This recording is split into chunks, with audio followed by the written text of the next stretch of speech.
vision in action. You left lifelong fulfillment, vision in action.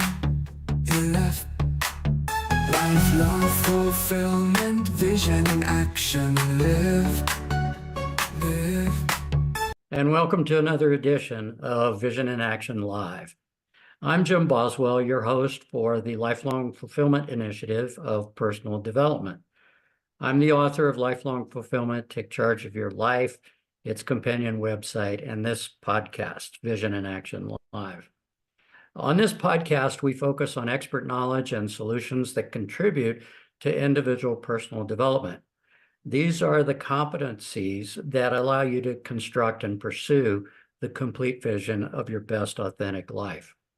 We bring you the experts in every conceivable discipline to help inform your thinking about your own journey to lifelong fulfillment. So welcome to our episode today. And today we have with us Ms. Francie Jane. She's the founder and CEO of Terawatt, which is a B2B, business to business, for those of you that don't speak that acronym. So a B2B marketplace for group coaching that helps employers and employees and coaches deliver solutions. Francie comes to this with an AB from Princeton and an MBA from the University of Chicago, Booth School of Business. And as a consequence, she's an expert in coaching, educational technology, marketplaces, and actually transforming strategies into culture. Terawatt's Francie's third venture behind Next Chapter and West River Partners, so she understands the entrepreneurial world. Welcome, Ms. Jane. It's a pleasure to have you on Vision in Action Live today.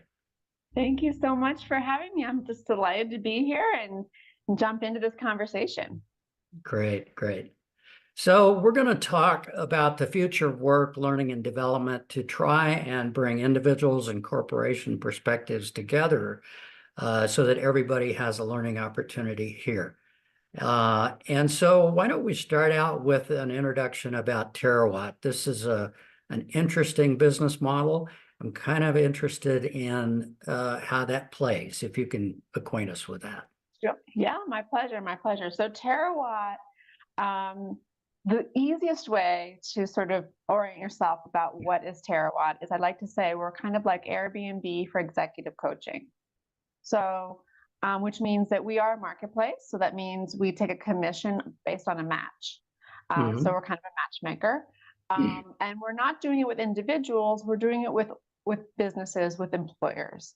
And the idea is that we are a form of professional development that's scalable for businesses to bring in-house. So like, I'm trying not to use the startup language, but basically the idea is we're trying to make it really easy for employers to improve the work product or the impact to the organization from their employees.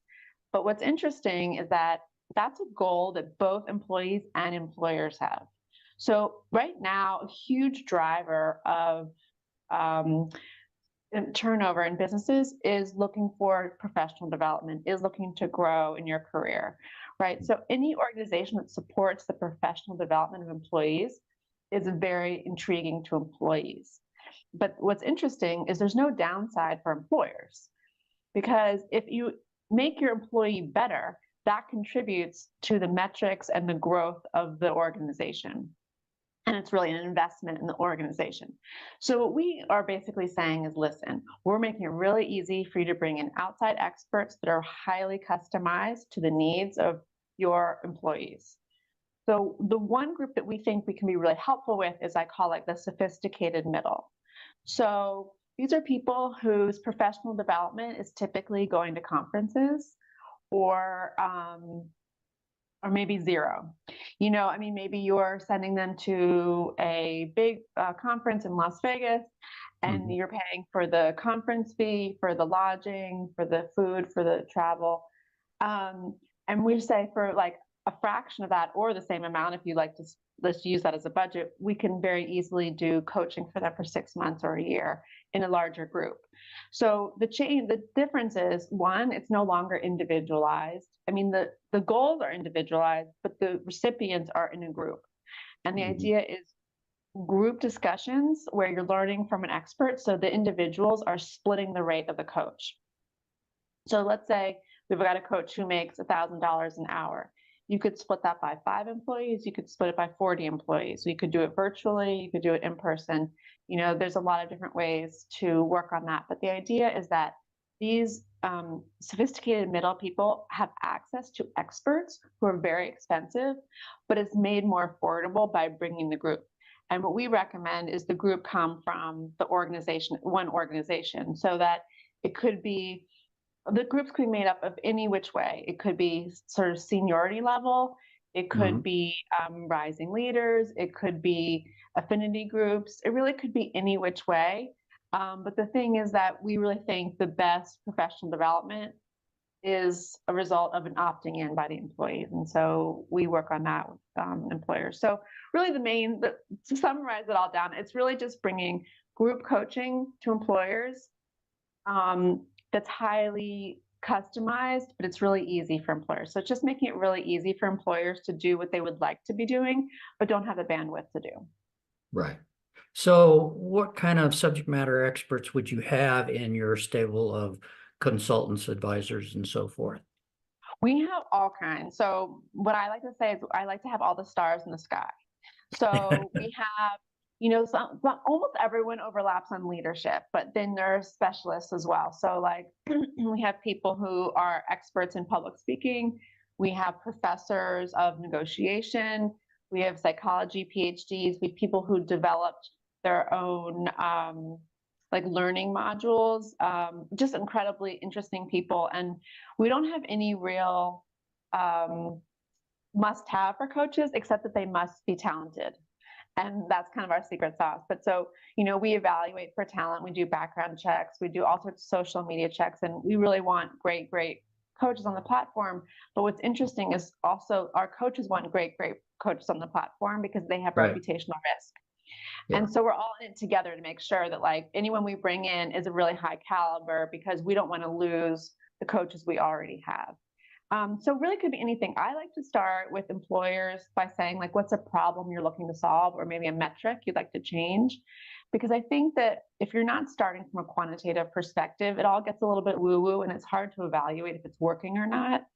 And I think that's really interesting when we take a quantitative approach to results in this space, because I think that that's like, and we can get into the future of work discussion, but I think that's the future of work, and especially the future of HR is quantifying impact. And so we make it easy for employers to do that.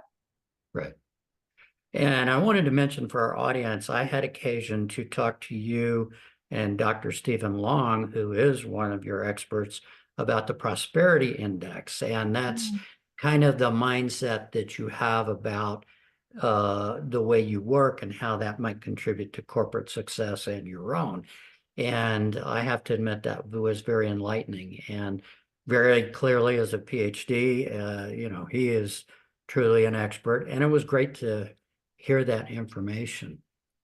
So, so it sounds like if I'm a company or I'm an association, or I might want to, you know, get some information embedded with my employees about issues I have, say as a company, I've got a new challenge, I need to migrate in that direction, and I don't feel we have the requisite skill sets or enough of them, then I can come to you. Now, does Terawatt tailor that program? Are they the intermediary between yourself, or excuse me, me, the company, and say the experts who would deliver this kind of training? How does that occur? Yeah, it's a good question. I mean, basically what we do is we help employers come up with an RFP, basically. Okay. So, you know, because we speak coach, and employers don't necessarily speak coach, right? And so we try to make it easier on both sides. So we kind of are like this matchmaker, we're the negotiator, we're the synthesizer, right, of like the information that's trying to be passed back and forth. But so the main thing is, like, for instance, I'm working on a search right now for one-on-one coaching for a female leader. There wasn't too much, there weren't too many must-haves by this organization, but their clear thing was the budget. So we started there. But then I know when someone's looking for coaching, they want, these 10 things, right? That's pretty common. Right. And because it's a woman, I also suggested, or I asked, would you like the coaches to be female coaches or non-binary? And the employer said yes. So that helped narrow us down. And so then, then I asked other questions, like, they're on the West Coast. Okay, well, does it matter the location of your coach, the time zone? Is that important for your employee? No, that wasn't important. Great. So we asked a few questions like that. And then what I did is I wrote up an RFP. And I said, these are the things we're looking for. These are the must-haves. These are the nice-to-haves. The budget is firm. So Right. if this is outside of your budget, then this is not for you, move along.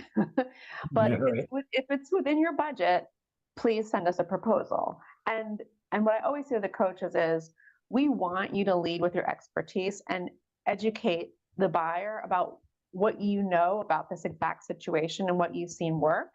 Because Terawatt, I'm not a coach. Personally, Francie is not a coach.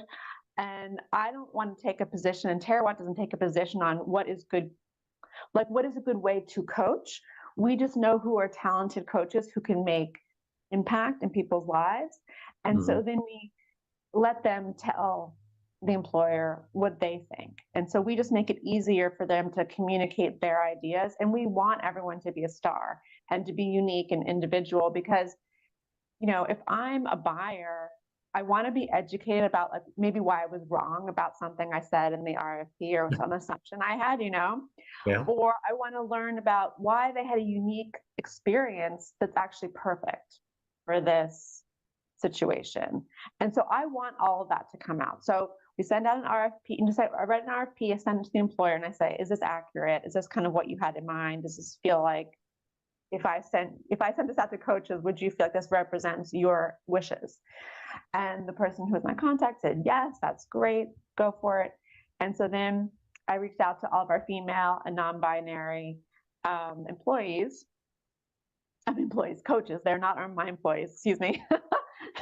They're not employees, they're 1099. So I reached out to them and said, this is an RFP we have, here's a strict budget. Please, this budget needs to be your maximum. You can offer below, or you can sort of like offer all the services up to this maximum. And please, talk about why your experience could be relevant for this need. And so now I'm just putting that all together in a presentation, and I'm trying to make it easy for the employer and the employee to kind of go through and look at the different coaches. We ended up having, I think 16 proposals, which I was surprised by, that was a lot, because it wasn't a very high budget. And this is the thing about coaches and about Terawatt, is you never know how a coach is going to see their market rate. And that's also why I love a marketplace. So some coaches will see it as, listen, like, I'd like to establish a relationship, and I'm okay, not getting my top rate for this. Maybe I will get hired further on down the line because I love doing one-on-one coaching. So here's my entry level thing, and hopefully they'll renew. Someone else might think, well, I'm going to just, only have 2 sessions because my market rate's much higher. And that's how I wanted to reflect in this proposal, and set a standard for my market rate, and I won't go below. And other people just want to get in reps, and they might offer a lot of coaching just to have more experience. And to me, that's the power of a marketplace, is you really start to see that you have so many options, and it's so much easier than individually reaching out to coaches, and it really is a one-stop shop. So we're putting together this presentation. It's got 16 proposals, and I've kind of made it more into bite sizes and some bullet points. And then I just sent it off to an employer this morning. And so that's kind of how we work with them. And then the question for them is, okay, well, how do you want to go forward. Like, would you like me to maybe make a matrix of what these people are offering and show visually how they're different? Or there are a few people whose backgrounds you and or the leader really like, and maybe you'd like to have another few questions for these people. We try not to have calls until it's like the final one, because the coach's time is really valuable and it kind of annoys them if there's too much pitching, because I think Right. they're like coming to Terawatt to reduce the pitching, and so I try to be thoughtful about that. Right. And then we'll get to a point where they've picked one person, and we have a chemistry call just to make sure. And then they pay in advance. That's a big, it's a logistical Right. about Terawatt, just because there have many coaches in the past get worried about not being paid. Right. So anyway, so that's kind of how it works logistically. Yeah. So are these both like Zoom sessions like we're having here today? And are they in person as well? Yeah, it could, exactly. It could really be whatever the buyer wants. My joke is that these coaches are capitalists. So if you pay them for their travel time and you pay for their travel and their hotel, they're delighted to come to you. Yeah. I always advocate for virtual because it's less expensive, and I really do believe you can develop very strong relationships over virtual. Right. But some people are really, for them, in person is really, really important. And so, and part of it, I think, actually could be like when it's in person, you can just say to someone, put your phone over in that corner, don't look at it for the next 2 hours. Right. The distraction factor, I think, is lower. Mhm. And especially when you're, what is it, how do you call it, herding cats, when you really need to get a lot of like different people together in a room. Maybe sometimes you can just say, it's just a 3-hour chunk, make everything work, and then you can go and go on your merry way. Sometimes that does help for people. So everyone has a different perspective. And again, also it's about scheduling. So, sometimes that's where we can come in handy. Like if they, let's say the buyer looking at like 4 coaches they really liked, I might reach out to those 4 coaches and say, do you have any blackout dates in the next 6 months or 8 months? And then that might help them know, because if let's say a coach is like in Indonesia for like 3 months in the summer, that just might not work for the buyer, right? And that might be a way to whittle it down. Right. So that kind of thing we work on. Yeah. Okay. Are there, in your current experience with people that come to you, are there particular hot button issues that are coming up repeatedly that are really popular to be addressed? I'll say the thing that comes up repeatedly that I always find interesting is that there's often a disconnect between the buyer of coaching and the recipient of coaching. Okay. And it's so interesting because let's say you're the head of HR, the head of learning and development. You're like, listen, I got this budget. I really want to do coaching. I'm really worried about these group of people. I'm really worried about burnout. And can we put something together? And so this happened. And I said, of course, yes. But then as we were speaking, it became clear, but we just wanted to make sure, because it was going to be like something like 40 employees were doing this training. Right. And so we really wanted to make sure that the coach was speaking to like what was valuable to the employees. So we sent out a survey, and in that survey, we were trying to confirm that burnout was an issue. And we weren't asking like, are you burned out? But we were asking like things surrounding burnout and things surrounding, just like a organizational mismatch, that sort of speaks to burnout. And we were asking about other things, and we asked them to rank a bunch of titles. And the thing that was really interesting that came out after all everyone, responded to the survey is that nothing with burnout really was popping. Like there wasn't like a lot of results showing that burnout seemed to be a problem. But the thing that was really surprising and like bursting out of this survey result was that they all were really interested in learning about communication strategies. And that was so interesting. And, one thing is, it's possible communication strategies can lead to burnout. I mean, it's not that the person buying it may not be wrong, but like the people responding, their immediate need was communication strategies to be better, to do better in communicating. And So we ended up doing a 5-hour training for communicating. And now actually, as a result of that, that work, we make it so that every group session starts with a survey, because we've seen it where if you don't have the survey, there's a lot of people sitting there with their arms crossed who are kind of like, oh, I don't want to be here. This is annoying. My manager's making me do this, that kind of stuff. But when you have people who you're asking their opinion, then you show their opinions in aggregate and you show them what everyone voted for. And then you say, and as a result, we're hearing you. This is what we're doing to respond to that need. Then everyone's really engaged, and it goes so much better because people are excited because they're like, oh, this is solving my problems. And I think that like, it's one of these things where you think, oh, sure, like that's not so hard. But I think when people are so busy and like having like checking out the task, they kind of forget this component of like engagement and asking people's input. And like we don't shy away from that, right? Because we don't have one thing that we sell. So it's not like you have to take A or go away. It's kind of like we love these customized things, so we can really respond to that.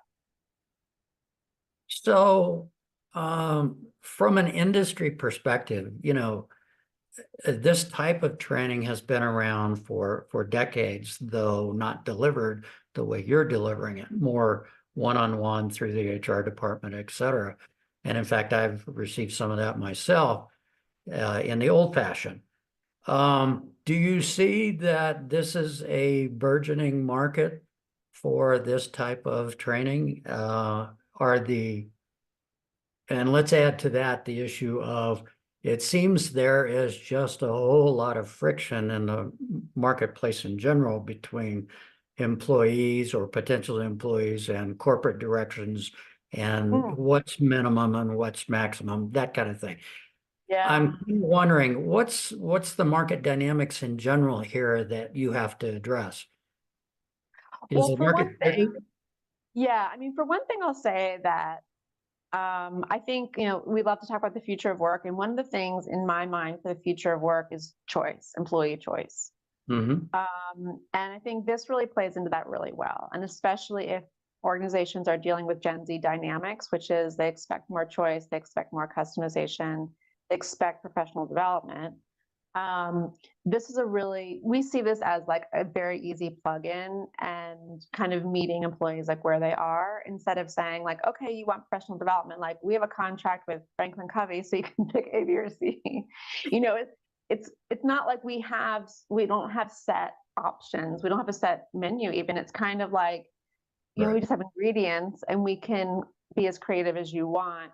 Because especially now, like with the advent of like automation and AI and computers and surveys and, I don't know, asynchronous stuff, it's not really hard to find out what people want and respond to that in a way that makes them happy. And so for me, choice is a really important part. And I think that like, when people leave jobs, like the number one reason for like 25 years, people leave jobs for professional development, or for growth, professional growth. Mm-hmm. Right. And so one of the things we also talk about is we say, if turnover is an issue for you, you should really do group coaching, because that is a way to lower employee turnover, increase retention, improve the organization, improve the collaboration and the communication of employees. And then also it plays into also de-siloing. I think so many things we talk about with the future of work are related to group coaching, or at least related to Terawatt and how I think about it. I think it's like really obvious, but I think the one thing that this will always be a human trend, but the one thing that goes on in HR land is I think that there's a lot of focus on the sort of tried and true, and well, why go out on a limb to do something different if I can just kind of re-up with somebody who's known and considered the gold standard. Right. And so that's a different perspective. So that perspective is usually not our customer. What we do well with are people who are looking for subject matter experts, or looking for customization, or maybe even have like a deep respect for like one-on-one coaching. Mm-hmm. I mean, the thing is, the price per employee is the same as like these old name organizations. I just think that it's more interesting to go with an individual who can bring in different,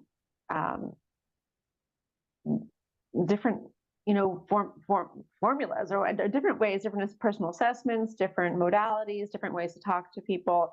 And they kind of bring in what's appropriate as opposed to kind of like selling one model or one tool. And Right. that's, to me, the big difference. Right.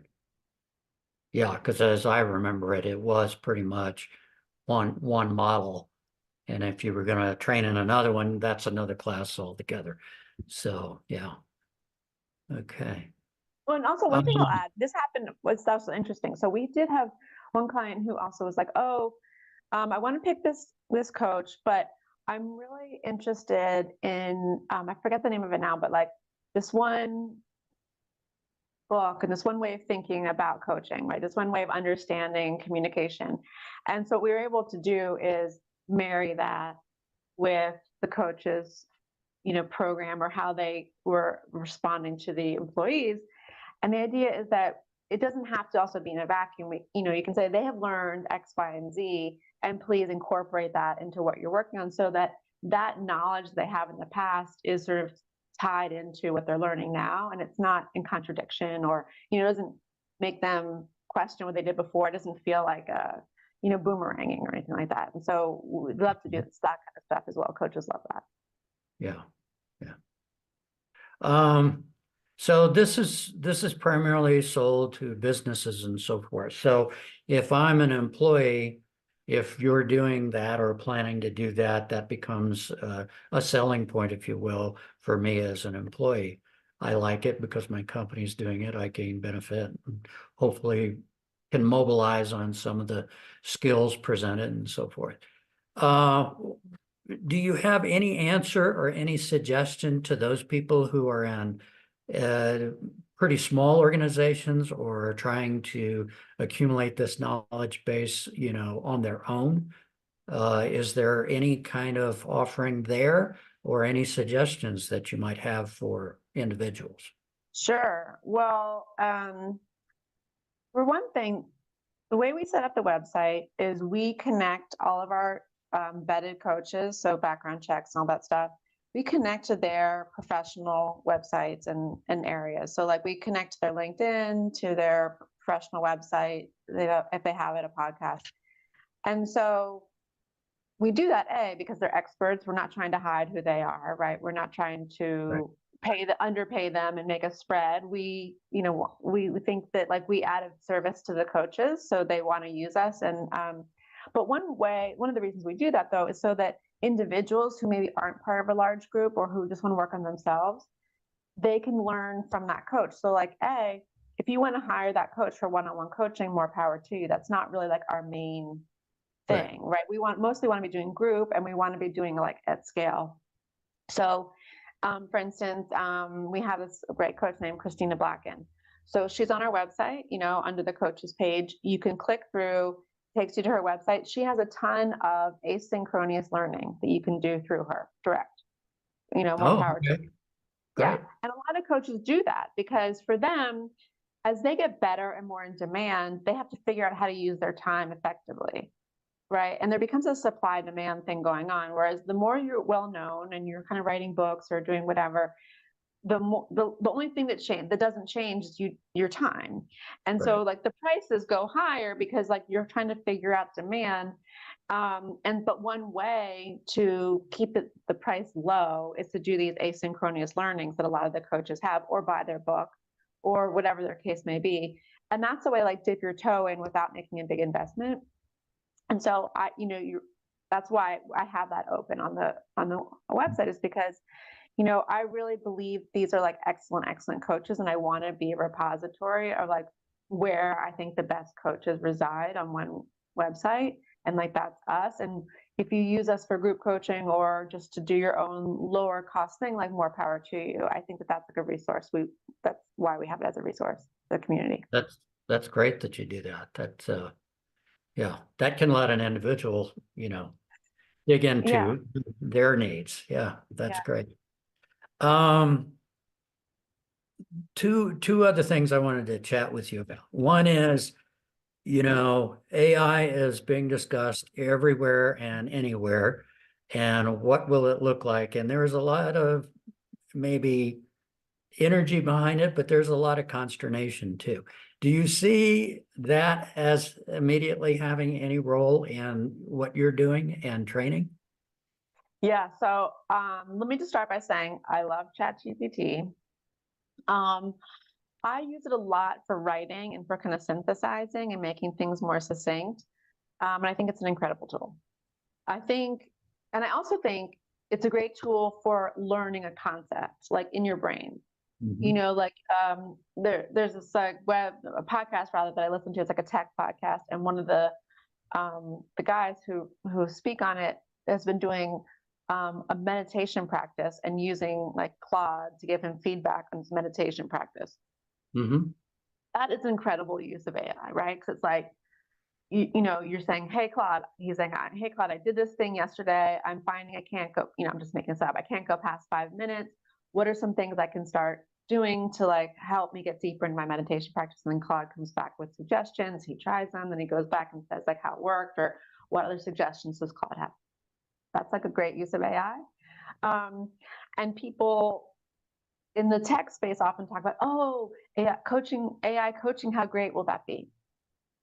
And I think that is a great idea. I mean, certainly like one-on-one, you can, you know, maybe you're learning things about yourself. You're learning about maybe you could have changed the way you responded to in a situation, or maybe you're trying to figure out how to pitch your boss on something.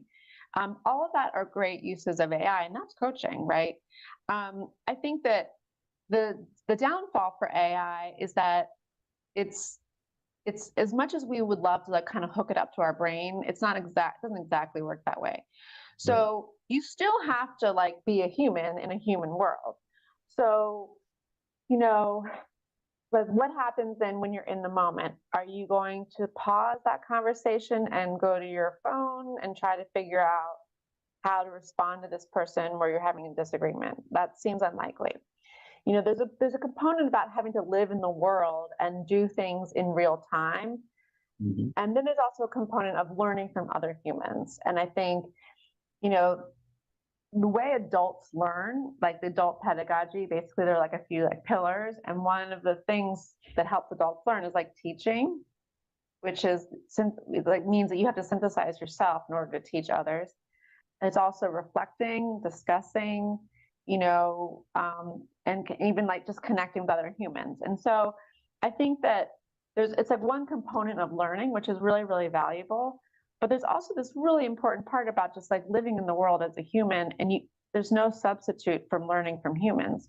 Because as much as we would all love to just snap our fingers and be excellent at like psychological safety, it is something we all have to practice, right? I mean, it's also a mindset too. And so you can learn it a little bit, but what if you don't even know the questions to ask? You know, you don't know what you don't know. And like, that's the kind of thing where like experts can come in and really like expedite that growth. And, you know, I think the other thing to remember is like group coaching. I always love it because it's like affordable because you're dividing an expert's rate by a group. But the other reason that it works really well and coaches really like it is because people learn from each other in the group, and they realize like, oh, I'm not the only human that has these thoughts. Or like, oh, wow, like the way I look at problems is super different from the way that person looks at problems. I never realized that. And like, there just is a lot that you learn from like connecting with humans, and we are social animals. So it's like this education component that's like incredible about AI, but in the end, like if we're going to live in a world full of humans, I think you have to learn how to human, you know? Yeah, you have to take your PhD in human. That's great. Well, listen, Francie, this has been very educational this morning. We want to thank you so much. This is invaluable information, and I hope everybody gets access to it and can visit your website and so forth. So remind us if someone needs to reach you or reach your website, what your contacts are. Yeah, the best thing is to go to the website. So it's terawatt.co and no.co. So terawatt.co. And there's like a contact page, and that's the best way to reach out to me. If they're interested in like posting, I do a lot of posting on Terawatt as like an individual, Francie, on LinkedIn, sorry. Ooh. A lot of posting on LinkedIn under Francie Jane, but then also Terawatt does it under LinkedIn. So LinkedIn's like our main social platform. And then like you, I love doing podcasts, and this year I'm kind of like devoting to spending a lot of time on podcasts. So there's probably a podcast near you where I'm speaking about Terawatt. Well, we're fortunate to have you, so thank you.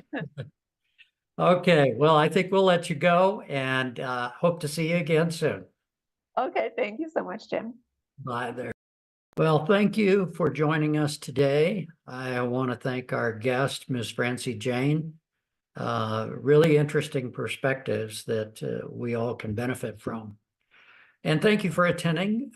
We hope you got some insights out of today's session that you can actually put to use immediately. Our podcasts focus on interviews with subject matter experts and people that are already leading self-directed lives so that you can see exactly what one can accomplish doing your own personal development. You can check out newsletters, podcasts, and extensive reference materials at lifelongfulfillment.com. You can also find us on Facebook, LinkedIn, YouTube, your favorite podcast channel, and KFred Internet Radio when it suits you. I'm Jim Boswell. I'm your host.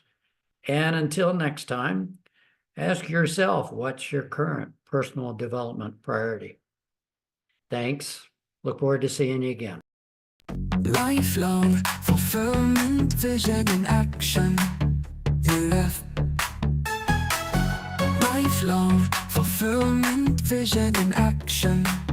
You left. Lifelong fulfillment, vision in action.